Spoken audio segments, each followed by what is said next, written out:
Circe. In Greek legends, Circe was a sorceress notorious for changing men into swine. Here she is, Circe, Mother Church. So when you hear people talking about going to church, just remember that Mother Church and the whole word, the actual word church, goes back to the ancient pagan goddess Circe, who turned and changed men into swine with her intoxicating wine of her intoxication. I think something's even said about that in the book of Revelation. The harlot that rides the beast made the peoples of the world drunk on her wine. Well, that goes directly back to the church. Now, another interesting symbol in something that we've all seen many times, but probably do not really realize the occult or hidden significance of this symbol. The headdress of the Pope. The papal headdress is called the papal tiara. Now, back it off a little bit, we'll see here is a picture of from a magazine called Christ. You need to back it up a little bit. There you go. Christ before Caiaphas. This is a drawing from the Middle Ages of Jesus being priest of Caiaphas. Caiaphas being the Hebrew high priest. You will see the same headdress on Caiaphas that you see on the Pope. You see the high priest? Now let me show it to you better. Here is the high priest Caiaphas, and he's wearing the same papal headdress as the Pope wears. Okay? Now, you don't need to move it anymore. Now, hold on. Here is Caiaphas, the Hebrew high priest. Here is the Pope. This high priest headdress of Caiaphas, we're talking about the Hebrew religion, and the Pope, is called the papal tiara. The papal tiara, or the Pope's headdress. Now, where does the papal tiara or the Pope's high priest headdress come from? Well, let me back it up a little bit. Now we will see that in the ancient world, and perhaps we could zoom in on the yellow print there, the supreme deity in the ancient world, many of the supreme deities were fish gods. They were, as we're going to see, fish gods. Now, you need to back it off. So this papal headdress, the papal tiara, is connected directly to the old ancient fish gods. Now here we have Onis, the fish man. You'll see that this god is wearing the fish's head. Here we have one on the left of one of the gods wearing a fish costume. Here we have another one of the gods, a fish god. And let's see, here's another one from the old Assyrian, I believe, fish god.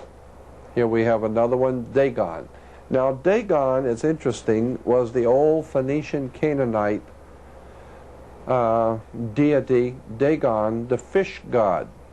And you will see he's wearing a fish's headdress, and you'll see the fish, the body of the fish. Here it is better. Dagon, the fish god. So the ancient priest and the old Phoenician Canaanite Babylonian system, coming out of the old ancient Babylonian system, were worshippers of the Phoenician Canaanite god Dagon, D-A-G-O-N, and they wore the fish's symbol on them, symbolizing that they were in subjection to the great Dagon, which is where we get our word even today, dragon or Dagon. Dagon is the fish god, as we said. You will see in this picture, you will see the priest of Dagon There's a beautiful color picture of this in museums. The priest of Dagon wearing their fish regalia. The priest of Dagon in the old Babylonian, Phoenician, Canaanite system. Okay. Now, again, we go back to the papal headdress being the symbol for Dagon, the fish god. Here we have the papal headdress, and when one puts it, lays it down this way, now you see the fish god. Consequently, the papal headdress is a fish head. Here you will see the priest with his fish head. There it is, the fish's head. So the next time you see the papal headdress, just remember this is the fish head, Dagon, the ancient Babylonian fish god. So in his movie Dagon, which I highly recommend you go see, he shows how the fish people turned everyone away from God, and it brought them together under their dark lord, Ea. But for H.P. Lovecraft, these merfolk were no beauties. Well, perhaps they're beautiful. They were also very deadly.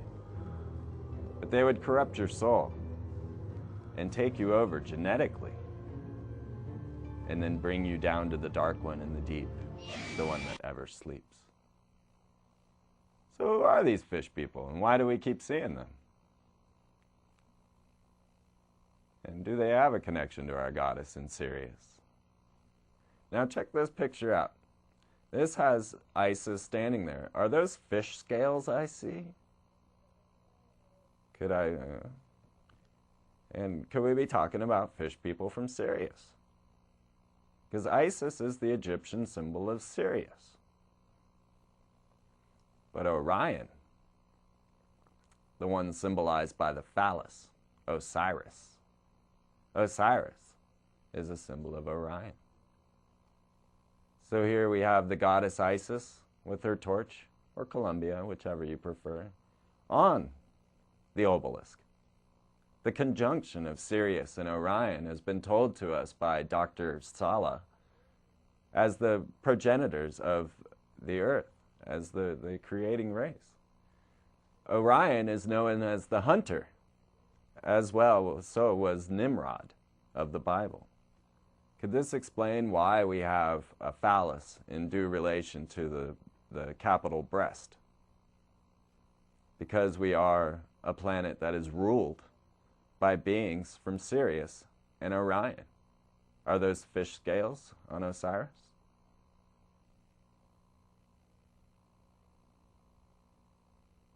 Now, the fish people, they didn't fade away.